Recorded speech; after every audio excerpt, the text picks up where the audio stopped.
For him to take that tone in the harshness in which he said it lets me know he was highly agitated by what Ant said. And this summer, ain't nobody athletic ever been in the league, and nobody could jump and all this. I'm like, whoa, what are you talking about? Don't attack all the old school guys when you haven't done your homework. For an entire decade, Magic Johnson and Larry Bird battled each other like rivals determined to take one another down. Their war started in college, carried into the NBA Finals, and forced both men to elevate basketball to levels the sport had never seen before. Yet through all the fierce competition, respect slowly turned into a deep bond. So when Anthony Edwards publicly claimed that players from the older era weren't athletic and that basketball back then lacked excitement, it wasn't viewed as simple criticism. To many, it sounded like a direct challenge to legends such as Larry Bird. And that was the moment Magic Johnson's calm demeanor seemed to disappear. Stephen A. Smith, who has known Magic Johnson for more than 3 decades, has watched him handle business deals, media pressure, and ownership disputes with confidence and composure. That's why Stephen A. wasn't most struck by Magic's actual words in response to Edwards. What stood out to him was the tone, intensity, and emotion behind them. For him to take that tone in the harshness in which he said it lets me know he was highly agitated by what Ant said. Because normally Magic is a lot more diplomatic. He's a lot more PC. Yep. Now behind the scenes, it's a whole different argument. But he's a lot more diplomatic. He's a lot more diplomatic. Highly agitated isn't a description people normally associate with Magic Johnson. He's widely known as one of the most upbeat and gracious personalities in sports history, the kind of player who could shake an opponent's hand even after a crushing defeat.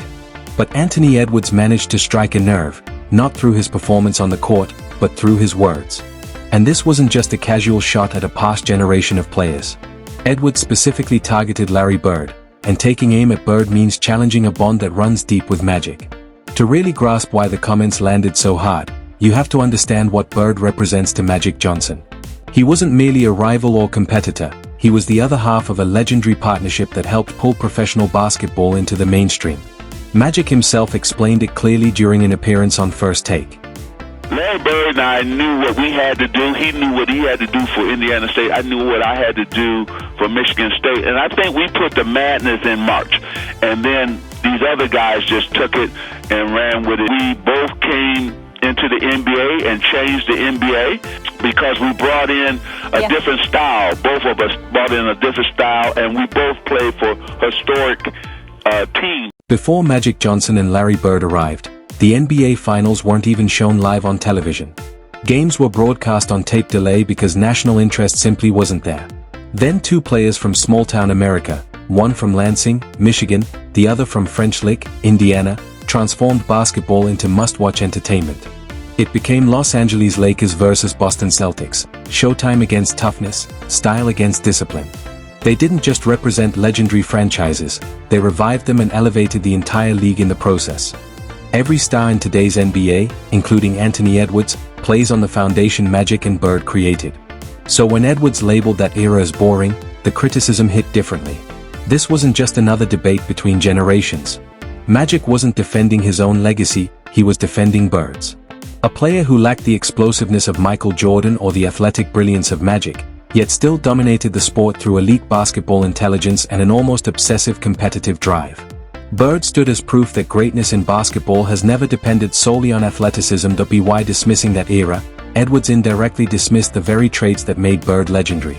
And when Magic later addressed the comments on Byron Scott's fast break, his response carried none of the usual diplomacy people expect from him. It sounded more like a warning than a rebuttal. You made a comment about Anthony Edwards a while back, who had some things to say. Right. About the old school heads. Right. Yeah, about the old school heads. And again, you youngsters, y'all better understand. They don't know. Come on now. Yeah. Just chill out with that. Yeah. I'm just saying, you're going to run up on one of these old heads and Get handled. Coming from Magic Johnson, a figure known more for his charisma and positivity than confrontation, those words landed with unusual force. This isn't someone famous for issuing threats or speaking with bitterness, which made the remark feel even more serious. And that was only the beginning. Once Anthony Edwards' claim about players from the older era lacking athleticism came up, Magic responded with the intensity of someone presenting evidence in court, rapidly listing names of past stars who shattered that narrative. Then this summer, ain't nobody athletic ever been in the league, and nobody could jump and all this. I'm like, whoa, what are you talking about? Don't attack all the old school guys when you haven't done your homework. First of all, there have been athletic guys. First of all, Michael Jordan. Yeah. Kobe. Dr. J. Yeah. Kobe. Clyde Drexler. Yeah. I can keep going. Yeah, it's a lot of guys. David Thompson, even before all of this. Michael Jordan, Julius Erving, Kobe Bryant, Clyde Drexler, and David Thompson. Magic Johnson fired off each name one after another, every example hitting like a direct counterpunch to Anthony Edwards' argument. But the most telling part was who he didn't mention, Larry Bird.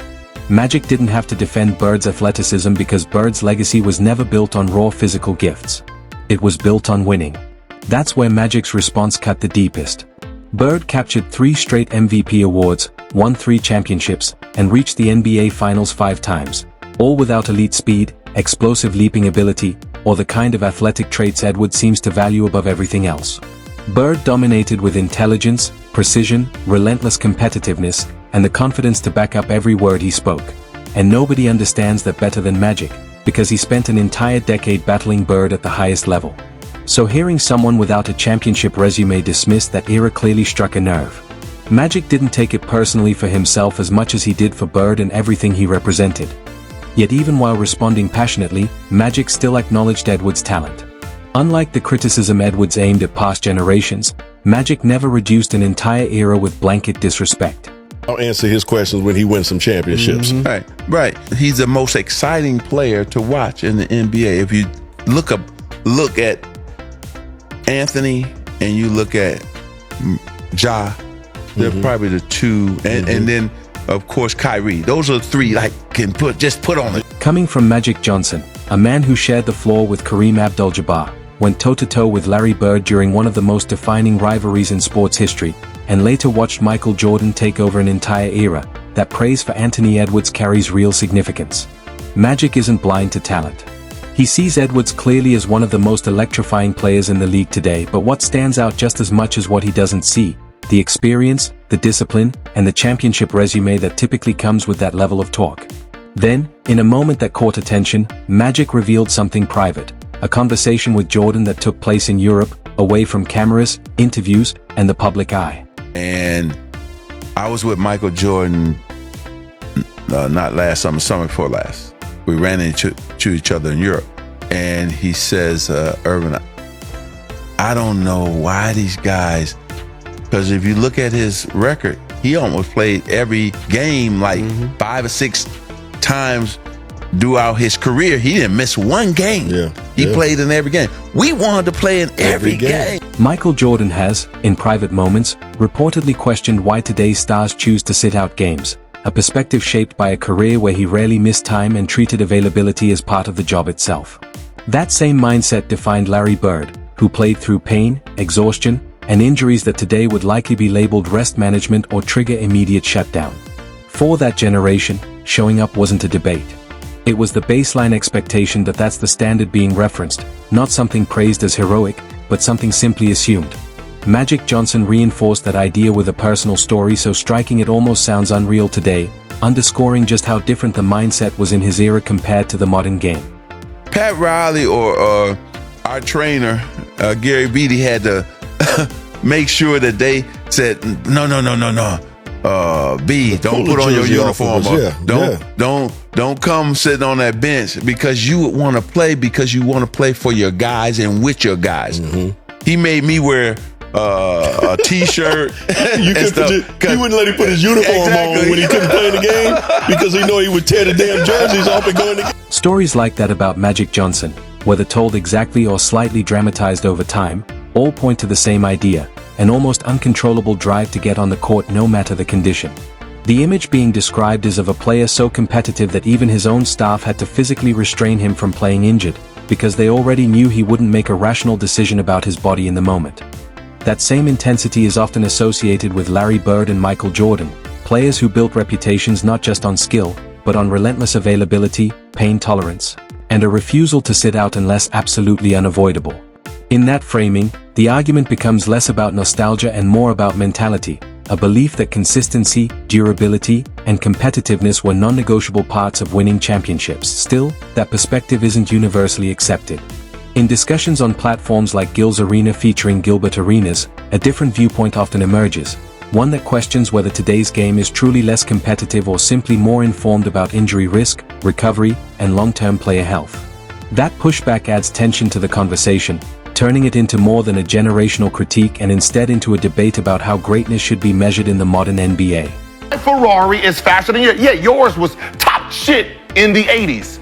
If we race today with your version and my version, the governor has changed, the wheels has changed, the brakes has changed, so my car is naturally just faster than yours. Study the game keeps getting repeated because Gilbert Arenas' car analogy has a weak spot built into it. A faster, more advanced vehicle doesn't automatically prove the old driver couldn't handle the road, and it certainly doesn't prove they lack the mentality to push through danger and keep going. In that framing, the argument isn't really about speed or era. It's about mindset. Larry Bird played through injuries that, by today's standards, would likely sideline most careers long before they ever reached the postseason. That's not about machinery or evolution of the game, it's about the operator. And the point being made is that the willingness to endure and keep competing at all costs is what defined that generation in a way many believe is harder to replicate now. Magic Johnson eventually brought the conversation back around on Byron Scott's Fast Break, tying all these arguments together into something bigger, a concern not just about eras clashing, but about what the modern game values most, and whether something essential has been lost in the process.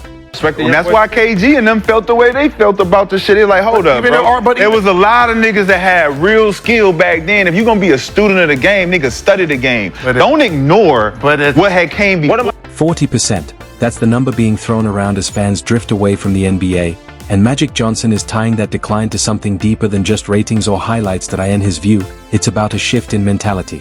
When highlights start replacing long-term legacies, when load management replaces consistent availability, and when younger stars appear to dismiss the era that built the league's foundation, the connection with the audience starts to weaken.